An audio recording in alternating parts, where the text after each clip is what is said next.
pour le respect des décisions de la Cour africaine des droits de l'homme et même au-delà, pour d'autres cours également. Et c'est la bonne foi des États, qui est présumée parce qu'il n'y a pas une gendarme au niveau international, il n'y a pas une force publique qu'on peut mettre aux trousses des États.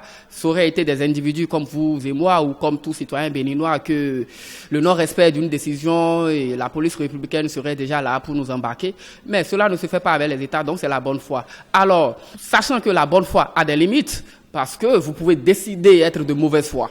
La bonne foi ayant des limites, le test, le protocole et même le statut de la Cour ont prévu quelques mesures qui sont des moyens de pression.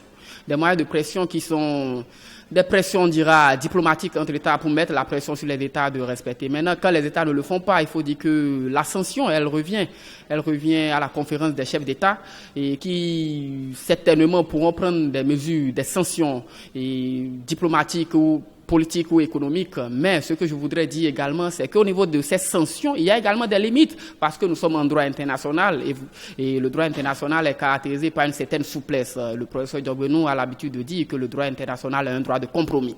Et c'est pour vous dire que dans ce schéma, il sera difficile de voir des États, la conférence des chefs d'État, prendre des mesures drastiques, draconiennes, qui visent à sanctionner un État. Pourquoi? Parce que vous verrez que pour la plupart des États africains qui ont signé la déclaration attributive de compétences, ces États ne sont pas prêts à respecter les décisions de la Cour africaine qu'eux-mêmes ont créées. Mais ce qu'il faut retenir également, c'est que le non-respect des décisions de la Cour fait que la Cour mentionne dans son rapport annuel et tout ce qui se passe, et donc l'État béninois sera mentionné bien évidemment dans le rapport de la Cour.